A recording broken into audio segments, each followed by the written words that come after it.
નમસ્કાર ગુજરાત, આજના મુખ્ય સમાચારની અંદર આપણે જાણીશું તો ફોન વાપરો છો તો થઈ જજો સાવધાન. તો વિકસિત ભારત ઉપર મોદીજીનું મોટું નિવેદન. હવે સાદા પાન મસાલા પણ થશે બંધ. તો વરસાદ અને ઠંડી અંગે હવામાન વિભાગની નવી આગાહી. તો 1000 રૂપિયામાં મળશે ટેબ્લેટ. બાળકોને 36,000 રૂપિયાની સહાય. તો ખાંડના ભાવમાં સીધો 11 રૂપિયાનો વધારો. નવા નિયમો ખાસ ચેતી જજો. દેવા માફી અંગે નવી જાહેરાત. ભારતની અંદર નોનવેજ પર પ્રતિબંધ. અને આજના સૌથી મોટા ગુજરાત સમાચાર જાણીશું આજના વિડીયોની અંદર. તો મિત્રો, દરેક સમાચાર, દરેક માહિતી જણાવું તે પહેલા જેટલા પણ લોકો ખબર ગુજરાત ચેનલ પર પહેલીવાર આવ્યા હોય તો ખબર ગુજરાત ચેનલને અત્યારે જ સબસ્ક્રાઇબ કરી લેજો, જેથી દરરોજના સમાચાર સૌથી પહેલા તમને આ ખબર ગુજરાત ચેનલના માધ્યમથી મળી જાય.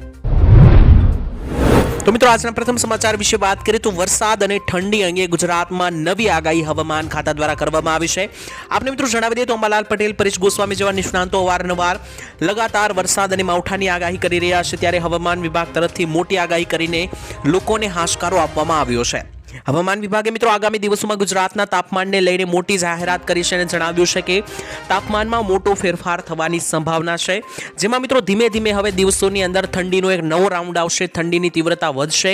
આગામી 24 કલાક પછી રાજ્યનું તાપમાન 2 થી 4 ડિગ્રી ઘટી જશે, એટલે કે ઠંડીનો એક નવો રાઉન્ડ જોવા મળવાનો છે. લોકોને ફરી એકવાર સ્વેટર ઉતારવા પડશે માળિયા પરથી. તે જ સમયે મિત્રો અમદાવાદ અને આસપાસના વિસ્તારોમાં આકાશ વાદળછાયું જોવા મળશે તેવું પણ મિત્રો તેમણે જણાવ્યું. અને હાલમાં વરસાદની કોઈ શક્યતા નથી તેવું પણ હવામાન વિભાગ તરફથી જણાવવામાં આવ્યું છે. તો મિત્રો અંબાલાલ, પરેશ ગોસ્વામી તરફથી જે કમોસમી માવઠાની આગાહી કરવામાં આવી હતી ત્યારે લોકોને મિત્રો એવી આશા હતી કે વરસાદ જોવા મળશે, પરંતુ હવામાન ખાતાએ જણાવી દીધું છે કે વરસાદની અત્યારે હાલ કોઈ શક્યતા નથી, પરંતુ ઠંડીની અંદર વધારો થશે. અને આ ઠંડીનો લગભગ હવે શિયાળાનો અંતિમ રાઉન્ડ હશે. આ રાઉન્ડ પૂરો થશે ત્યારબાદ હવે ઉનાળાની શરૂઆત થશે. ત્યારબાદના મહત્વના સમાચાર વિશે મિત્રો માહિતી મેળવી લે તો વિકસિત ભારત ઉપર મોદીજીનું મોટું નિવેદન. મિત્રો, વડાપ્રધાન મોદીજી દ્વારા ખૂબ જ કામની વાત કરી નાખવામાં આવી છે. મોદીએ કહ્યું કે આજે દેશ વિકસિત ભારતના સ્વપ્નને એટલે કે સપનાને પૂર્ણ કરવા માટે ખૂબ જ આત્મવિશ્વાસ સાથે આગળ વધી રહ્યો છે. તેમણે મિત્રો જણાવ્યું કે આ કોઈ સરકારનું સપનું નથી, પરંતુ દરેકે દરેક નાગરિકનું સપનું છે કે ભારત દેશ આગળ વધે. સાથે જ મોદીજીએ મિત્રો કહ્યું કે વિશ્વના ઘણા બધા દેશોમાં 20 થી 25 વર્ષની અંદર મિત્રો આ કરી બતાવ્યું છે અને હવે ભારતનો સમય આવી ગયો છે. આપણે મિત્રો વિકાસ કેમ ના કરી શકીએ તે પણ મોદીજીએ જણાવ્યું અને જણાવી દીધું કે આગામી 20 વર્ષની અંદર એટલે કે 2047 સુધીમાં આપણે આ બધું કરી બતાવશું. ભારતને વિકસિત દેશ બનાવીને રહેશું અને આપણે મોટા લક્ષ્યો હાંસલ કરવાના છે તેવું પણ મિત્રો તેમણે જણાવ્યું અને કહ્યું કે આ ફક્ત મારો 3જો કાર્યકાળ છે, પરંતુ હજુ તો હું આગળ ઘણા સમય માટે વિકસિત ભારત બનાવવા માટે મહેનત કરીશ અને આપણે સાથે મળીને મિત્રો મહેનત કરીશું તેવું મોદીજીએ જણાવ્યું છે. જો કે મિત્રો તમને જણાવી દઈએ કે મોદીજી દ્વારા અવારનવાર આવા મોટી જાહેરાતો કરવામાં આવતી હોય છે, પરંતુ જ્યારે આપણે પાછળ ફરીને જોઈએ ત્યારે મિત્રો આ દેશનો ખેડૂત જે છે તે ખૂબ જ એક વિકટ પરિસ્થિતિમાંથી પસાર થઈ રહ્યો છે. દેશના યુવાઓને નોકરી મળતી નથી. આ જ રસ્તા ઉપર મિત્રો આપણે આગળ વધીશું તો કઈ રીતના 2047 સુધીમાં વિકસિત ભારત બનશે તે પણ એક મોટો અને મુખ્ય પ્રશ્ન રહ્યો. ત્યારબાદના મહત્વના સમાચાર વિશે મિત્રો માહિતી મેળવી લે તો ફોન વાપરો છો તો થઈ જજો સાવધાન, કારણ કે આજકાલ ફોનમાં લૂંટફાટ વધી રહી છે.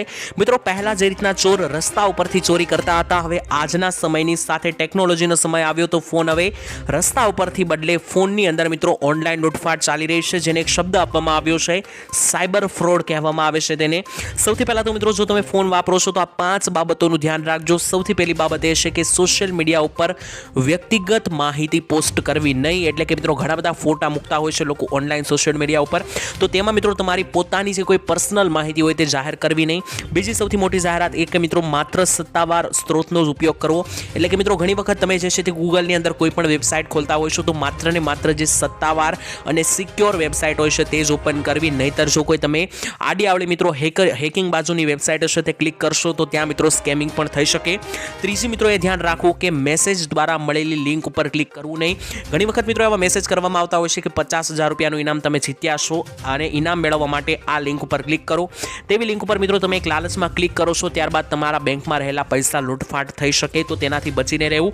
અને ત્યારબાદની સૌથી મોટી જાહેરાત એ છે કે તમારું બેંક એકાઉન્ટ નિયમિતપણે જોતા રહેવું કે બેંકની અંદર મિત્રો કોઈ નવી હલચલ નથી. એટલે કે મિત્રો ખાસ કરીને આ દરેક બાબતોનું ધ્યાન રાખવું. અત્યારે ઓનલાઈન ફ્રોડ ખૂબ જ વધી રહ્યા છે અને ખાસ કરીને મિત્રો આ દરેક બાબતોનું ધ્યાન રાખશો તો મિત્રો તમારું બેંક એકાઉન્ટ અને સોશિયલ અને સાયબર ફ્રોડથી તમે બચી શકશો. ત્યારબાદના મહત્વના સમાચાર વિશે મિત્રો માહિતી મેળવી તો 1000 રૂપિયામાં ટેબ્લેટ મળશે. મિત્રો ખાસ કરીને સૌથી મોટા સમાચાર આવી રહ્યા છે. ગુજરાતના વિદ્યાર્થીઓને 1000 રૂપિયામાં ટેબ્લેટ એટલે કે મોટી સ્ક્રીન વાળો મોબાઈલ આપવામાં આવશે. ગુજરાતના મિત્રો બજેટમાં નમો ટેબ્લેટ યોજના માટે 200 કરોડ રૂપિયા ફાળવવામાં આવ્યા હતા, જે હેઠળ મિત્રો 3 લાખ વિદ્યાર્થીઓને ટેબ્લેટ વિતરણ કરવામાં આવશે. ગુજરાત સરકારના શિક્ષણ વિભાગ દ્વારા મિત્રો 2024 માટે નમો ટેબ્લેટ યોજના શરૂ કરવામાં આવી હતી અને આ યોજના હેઠળ મિત્રો સરકાર જે છે તે એસર અને લેનોવો કંપનીના ટેબ્લેટ એટલે કે મોટી સાઇઝના ફોન માત્ર 1000 રૂપિયામાં સબસિડીના ભાવ ઉપર ગુજરાતના વિદ્યાર્થીઓને પ્રદાન કરશે. ધોરણ 12 પાસ કરેલા અને કોલેજમાં ભણતા વિદ્યાર્થીઓ આ યોજનાનો લાભ લઈ શકે છે. તો જો મિત્રો તમારા સગા સંબંધીમાં અથવા તો તમારા દીકરાઓ પણ 12 પાસ અને કોલેજમાં ભણતા હોય તો તેવા લોકોને 1000 રૂપિયામાં નમો ટેબ્લેટ યોજના અંતર્ગત મોટી સ્ક્રીન વાળો ફોન ટેબ્લેટ આપવામાં આવશે. તમે પણ અરજી કરી શકો છો. ત્યારબાદના મહત્વના સમાચાર વિશે મિત્રો માહિતી મેળવી તો સૌથી મોટા સમાચાર, શું ભારતમાં નોનવેજ બંધ થશે એટલે કે માંસાહાર પર પ્રતિબંધ મૂકવામાં આવશે? તો સૌથી મોટા સમાચાર મિત્રો, તૃણમૂલ કોંગ્રેસ એટલે કે ટીએમસીના સાંસદ શત્રુઘ્ન સિન્હાએ સમાન નાગરિક સંહિતા એટલે કે યુસીસીના વખાણ કર્યા છે. મિત્રો ખાસ કરીને સરકાર જે નવો કાયદો લાવવા જઈ રહી છે યુનિફોર્મ સિવિલ કોડ, તેનો વખાણ કરતા શત્રુઘ્ન સિન્હાએ જણાવ્યું કે દેશભરમાં નોનવેજ ખોરાક ઉપર પ્રતિબંધ મૂકવાની માંગ કરતા તેમણે કહ્યું કે દેશભરમાં નોનવેજ ખોરાક ઉપર પ્રતિબંધ મૂકી દેવો જોઈએ. દેશમાં માત્ર બીફ એટલે કે ગાયના માંસ ઉપર જ નહીં પરંતુ તમામ પ્રકારના નોનવેજ ઉપર ખોરાકની અંદર મિત્રો બેન મૂકવા જોઈએ તેવું શત્રુઘ્ન સિન્હાનું જણાવવું છે. તો મિત્રો તમારું શું કહેવું છે? શું ખરેખર ભારતની અંદર માંસાહાર એટલે કે નોનવેજ ઉપર પ્રતિબંધ મૂકવા જોઈએ કે નહીં? કોમેન્ટની અંદર લખીને જણાવી દેજો. ત્યારબાદ મહત્વના સમાચાર વિશે મિત્રો માહિતી મેળવીએ તો બાળકને મળશે વર્ષે 36,000 રૂપિયાની સહાય. મિત્રો ગુજરાત સરકારે અનાથ બાળકો માટે મોટી યોજના શરૂ કરી છે જેનું નામ છે પાલક માતા પાલક પિતા યોજના. આ યોજના ખાસ કરીને મિત્રો એવા બાળકો માટે છે કે જેમની આગળ પાછળ કોઈ સાર સંભાળ રાખવાવાળું ના હોય. તમને મિત્રો જણાવી દે કે આ યોજના હેઠળ હાલમાં જો વિધવા માતા પુનઃ લગ્ન કરે છે અને બાળક જો બીજા કોઈ સગા સંબંધીને ત્યાં રહે છે તો તેવી પરિસ્થિતિમાં બાળકનું પોતાનું ગુજરાન ચલાવવા માટે બાળકને દર મહિને 3,000 રૂપિયા અને વર્ષે 36,000 રૂપિયાની સહાય સરકાર પાલક માતા પાલક પિતા યોજના તરીકે આપે છે. અને તે જ રીતે મિત્રો જો કોઈ વિધુર પિતા હોય અને તે પણ કોઈ અન્ય લગ્ન કરે છે અને બાળક કોઈ બીજાને ત્યાં સગા સંબંધીને ત્યાં રહેતું હોય તો પણ મિત્રો અનાથ બાળકોને વર્ષે 36,000 રૂપિયા આપવામાં આવે છે. તો મિત્રો સરકાર અનાથ બાળકોનું વિચારીને આ પ્રકારની યોજના લઈને આવી છે. તો તમારી પણ મિત્રો નજરમાં કોઈ પણ આ રીતનું બાળક હોય તો તેના માટે તમે અરજી કરી શકો. તો ત્યાર પછીના મહત્વના સમાચાર વિશે મિત્રો માહિતી મેળવેલી તો ખાંડના ભાવ સીધા 11 રૂપિયા વધશે કે નહીં? જો મિત્રો સરકાર ખેડૂતો અને ખાંડ સંગઠનોની વાત સાંભળે તો ટૂંક સમયમાં જ મીઠાઈ મોંઘી થઈ જશે. આનું મિત્રો કારણ એ છે કે ખાંડની લઘુત્તમ વેચાણ કિંમત એટલે કે MSP વધારવાનું છે, જેની લાંબા સમયથી મિત્રો માગણી કરવામાં આવી છે. ખેડૂતો અને ખાંડ સંગઠનોએ તેની MSP વધારવાની માંગ કરી છે. વર્ષ 2019થી મિત્રો MSP ખાંડની વધી જ નથી. ખાંડની MSP વધારવાનો અર્થ એ થશે કે બજારની અંદર તમને ખાંડ પહેલા કરતા હવે મોંઘી મળશે. જ્યારે ખાંડની બેઝ પ્રાઇસ એટલે કે MSP લગભગ 11 રૂપિયા વધશે તો ચોક્કસપણે રિટેલ માર્કેટમાં પણ ખાંડની કિંમત વધી જશે. આપને જણાવી દઈએ તો ખાંડની અંદર મિત્રો જેટલા પણ ખાંડ સંગઠનો છે અથવા તો જેટલા પણ ખેડૂતો છે કે જે મિત્રો ખાંડની એટલે કે શેરડીની ખેતી કરે છે તે મિત્રો માંગણી કરી રહ્યા છે કે MSP વધારવામાં આવે. અને ખાંડની MSP એટલે કે ભાવ જે છે તે ખાસ કરીને 2019ની સાલના વધ્યા નથી અને જો મિત્રો વધશે તો તેની અસર રિટેલ માર્કેટમાં પણ જોવા મળશે અને માર્કેટમાં તમને ખાંડમાં 11 રૂપિયા આસપાસ વધતા જોવા મળી શકે. કરેલી તો ગુજરાતમાં નવા નિયમો લાગુ થવા જઈ રહ્યા છે. હવે દરેક લોકો સમાન બનશે. મિત્રો ગુજરાતમાં મુખ્યમંત્રી ભૂપેન્દ્ર પટેલે મોટી જાહેરાત કરી છે કે રાજ્યમાં હવે યુનિફોર્મ સિવિલ કોડ એટલે કે UCC જેવા નવા નિયમો લાગુ કરવામાં આવશે. આ UCC લાગુ કરવા માટે મિત્રો રાજ્ય સરકાર દ્વારા આજે મહત્વની જાહેરાત કરવામાં આવી છે અને આપને જણાવી દઈએ કે જો આ નવા નિયમો UCC યુનિફોર્મ સિવિલ કોડ જાહેર કરવામાં આવે છે તો તેનાથી મોટા ફેરફારો જોવા મળશે અને ઉત્તરાખંડ બાદ ભારત બીજું રાજ્ય બનશે UCC જાહેર કરવા વાળું. અને જો મિત્રો આ UCC ના નિયમો વિશે તમને ના ખબર હોય તો આ વિડીયો જોતા રહેજો, કારણ કે આ નવા નિયમથી મોટા ફેરફારો થવા જઈ રહ્યા છે. તો મિત્રો આ નવા કાયદા યુસીસી વિશે જો તમને ના ખબર હોય તો જણાવી દઈએ કે યુસીસી નો મતલબ યુનિફોર્મ સિવિલ કોડ થાય છે અને તેનો મતલબ મિત્રો એવો થાય છે કે આ કાયદો બધા લોકો માટે સમાન છે, પછી તેમનો ધર્મ, જાતિ કે સંપ્રદાય કોઈ પણ હોય, દરેક લોકો માટે મિત્રો યુસીસી અંતર્ગત સમાન નિયમો લાગુ પડે છે. 2015માં મિત્રો સુપ્રીમ કોર્ટમાં યુસીસીના અમલીકરણ માટે પહેલીવાર અરજી દાખલ કરનાર વકીલ અશ્વિની ઉપાધ્યાય કહે છે કે તેનો ધર્મ સાથે કોઈ સંબંધ નથી. યુસીસીના અમલીકરણ માટે મિત્રો કયા નિયમો બદલાશે, કોને કયા અધિકારો મળશે તેના વિશે મિત્રો હવે આપણે આગળ વાત કરી લઈએ, પરંતુ તમને જણાવી દઈએ કે ટૂંકમાં મતલબ એ થાય છે કે આ જો નવો નિયમ યુસીસી જાહેર થશે તો દરેક લોકો સમાન કાયદાની અંદર આવશે. તેમાં ધર્મ, જાતિ કે સંપ્રદાય કોઈ પણ હોય, દરેક લોકો માટે સમાન નિયમો લાગુ થશે. અને હવે મિત્રો આપણે જાણી લઈએ કે યુસીસી જો લાગુ થશે તો શું શું ફેરફારો ગુજરાતમાં આવશે. જો મિત્રો યુનિફોર્મ સિવિલ કોડ લાગુ થશે તો સૌથી પહેલા તો ગુજરાતની અંદર મિત્રો લગ્નને લઈને કાયદો ફરશે. લગ્ન મિત્રો ફરજિયાતપણે રજીસ્ટર કરાવવા પડશે. ગ્રામ સભા સ્તરે પણ નોંધણીની સુવિધા રહેશે. બીજો મોટો ફેરફાર મિત્રો એ થશે કે જાતિ, ધર્મ કે સંપ્રદાયને ધ્યાનમાં લીધા વગર જ છૂટાછેડા માટે એક સમાન નિયમો બધા લોકો માટે રજૂ કરવામાં આવશે. હાલમાં મિત્રો દેશના કેટલાક ધર્મના લોકો તેમના અંગત કાયદા દ્વારા બાબતોનું સમાધાન કરે છે. ત્યારબાદ તમામ ધર્મ, તમામ જાતિની અંદર સમાન છૂટાછેડાના નિયમો જાહેર થશે. ત્યારબાદ મિત્રો પોલીગેમી અથવા તો બહુપત્નીત્વ ધરાવતા પર પણ પ્રતિબંધ મૂકવામાં આવશે, એટલે કે એકથી વધારે પત્ની ધરાવવા ઉપર પણ પ્રતિબંધ મૂકવામાં આવશે. કોઈ પણ લોકો માટે મિત્રો આ કાયદો નથી, તમામ લોકો માટે આ કાયદો છે, બધા માટે સરખો બનશે. છોકરીઓની લગ્નની ઉંમર ફરજિયાત 18 વર્ષ રહેશે, ત્યારબાદ જ લગ્ન થઈ શકશે. પછી મિત્રો તેમની જાતિ કે ધર્મ કોઈ પણ હોય, બધા માટે આ નિયમ લાગુ થશે.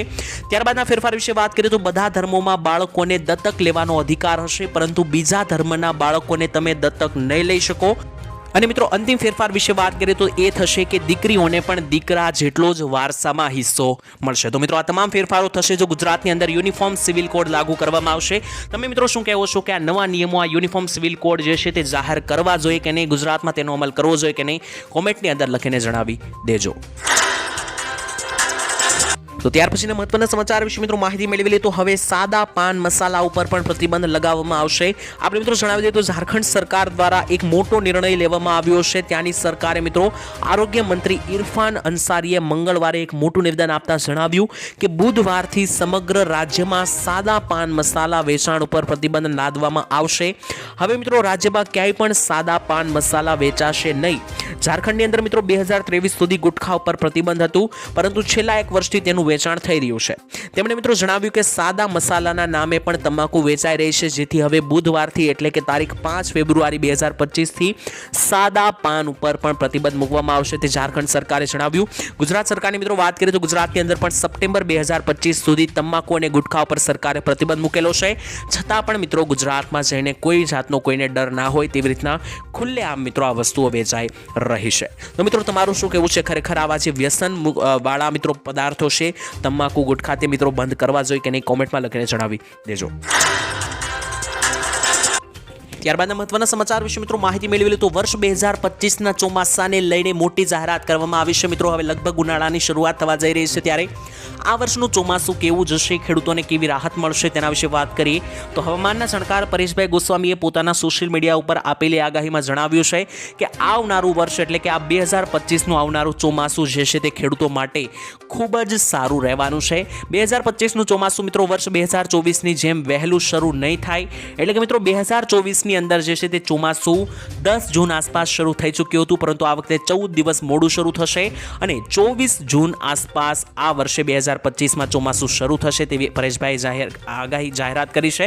અને મિત્રો જેમ 2024નું એટલે કે ગયા વર્ષનું ચોમાસું લાંબુ ચાલ્યું હતું, દિવાળી સુધી ચાલ્યું હતું, તેવી જ રીતના આ વર્ષનું ચોમાસું પણ લાંબુ ચાલે તેવી શક્યતા છે. લગભગ 15 થી 20 ઓક્ટોબર સુધી મિત્રો આ ચોમાસું ચાલશે તેવી પણ પરેશ ગોસ્વામીની આગાહી છે. સાથે જ મિત્રો પરેશભાઈ ગોસ્વામીએ જણાવ્યું કે જેમ ગયા વર્ષે 2024માં અતિવૃષ્ટિઓ જોવા મળી હતી, તેવી રીતના આ વર્ષે 2025માં પણ અમુક વિસ્તારોમાં અતિવૃષ્ટિ જોવા મળશે, જેથી ખેડૂતોના પાક જે છે તે બરબાદ થઈ શકે છે અમુક વિસ્તારોની અંદર. ત્યારબાદ મહત્વના સમાચાર વિશે મિત્રો માહિતી મેળવી લો તો લોકોને હેરાન કરવા નહીં તેવું નિવેદન આપી દીધું છે ગુજરાતના મુખ્યમંત્રી દ્વારા. મિત્રો ગુજરાતના મુખ્યમંત્રી ભૂપેન્દ્ર પટેલે મોટી જાહેરાત કરતા જણાવી દીધું કે જો કોઈ વ્યક્તિનું કામ નિયમ અનુસાર ના થતું હોય તો તેને સ્પષ્ટ કારણો જણાવી દેવા જોઈએ. લોકોને જે છે તે મિત્રો ખોટો સમય બગાડવો ના જોઈએ. સાથે જ મિત્રો મુખ્યમંત્રીએ જણાવી દીધું છે કે રાજ્યની અંદર ભ્રષ્ટાચારને દૂર કરવા મુખ્યમંત્રીએ તાકીદ કરી છે. એટલે કે ઘણા બધા મિત્રો સરકારી કામો તમે કરવા જાઓ છો ત્યારે તમારા કામો લબડાવવામાં આવે છે, અથવા તો મિત્રો જો કામ ના થાય એમ હોય તો પણ મિત્રો તમને જુદા જુદા બહાનાઓ આપીને લબડાવવામાં આવે છે. તો તેના મુદ્દે મુખ્યમંત્રીએ એવું જણાવ્યું કે જો કોઈ વ્યક્તિનું કામ ના થાય એવું હોય નિયમ અનુસાર તો તે વ્યક્તિને તે નિયમ અનુસાર મિત્રો સ્પષ્ટ કારણો જણાવી દેવા જોઈએ. ખોટા વ્યક્તિને મિત્રો હેરાન ના કરવા જોઈએ. સાથે જ ગુજરાતમાંથી ભ્રષ્ટાચારને દૂર કરવા માટે પણ મુખ્યમંત્રીએ તાકીદ કરી છે. તો ત્યારબાદના મહત્વના સમાચાર વિશે મિત્રો માહિતી મેળવી તો પેટ્રોલ અને ડીઝલના ભાવ ઘટશે કે નહીં તેને લઈને મોટી જાહેરાત કરવામાં આવી છે. વાત કરીએ તો મિત્રો પેટ્રોલ અને ડીઝલનો હાલ જીએસટીમાં સમાવેશ કરવાની કોઈ પણ તૈયારી નથી તેવી જાહેરાત કરવામાં આવી છે. મિત્રો રાજ્યસભામાં એક સવાલના જવાબ આપતા કેન્દ્રીય પેટ્રોલિયમ મંત્રાલયે આ જાણકારી આપી છે. એટલે કે મિત્રો હવે કેન્દ્રની અંદર જે મુખ્ય પેટ્રોલિયમ મંત્રાલય છે તેમણે મિત્રો જાહેરાત કરતા જણાવી દીધું છે કે પેટ્રોલ અને ડીઝલને અત્યારે જીએસટીના દાયરામાં લાવવાની કોઈ પણ પ્રકારની તૈયારી નથી. એટલે કે જો પેટ્રોલ ડીઝલને જીએસટીના દાયરામાં નહીં લાવવામાં આવે તો તેની અંદર કોઈ ઘટાડો જોવા મળશે નહીં. મિત્રો લોકોને એવી આશા હતી કે જો પેટ્રોલ અને ડીઝલને જીએસટીના દાયરામાં લાવવામાં આવશે તો તેને લઈને પેટ્રોલ ડીઝલના ભાવ ઘટી જશે. પરંતુ મિત્રો પેટ્રોલિયમ મંત્રાલયે જણાવી દીધું છે કે પેટ્રોલ ડીઝલને જીએસટીના દાયરામાં હમણાં લાવવાની કોઈ તૈયારી નથી. તેનો મતલબ કે મિત્રો હમણાં થોડા સમય માટે પેટ્રોલ ડીઝલના ભાવ ઘટી શકે નહીં.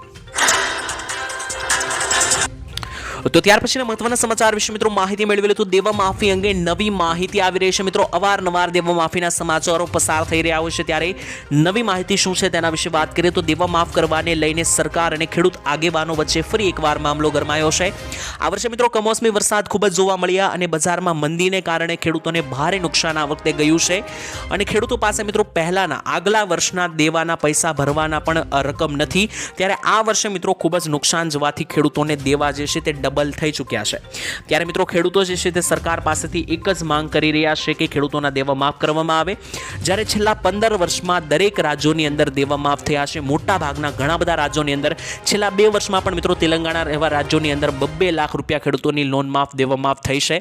તો ગુજરાતમાં શા માટે નહીં તેવા પણ સવાલ ખેડૂતોએ પૂછ્યા છે સરકારને. આપણા ગુજરાતમાં મિત્રો કેમ નથી? જ્યારે આ વખતે ફરી એકવાર ગુજરાતમાં વાત કરીએ તો મિત્રો ભાજપની સરકાર બની ગઈ છે. તો ધ્યાનમાં રાખીને વાત કરીએ તો ભાજપની છેલ્લા 30 વર્ષથી સરકાર છે અને આપને મિત્રો જણાવી દઈએ કે ભાજપ સરકાર દ્વારા જ્યારે પણ ખેડૂતો માંગણી કરે છે ત્યારે કોઈ પણ જવાબ આપવામાં આવતો નથી દેવા માફીને લઈને.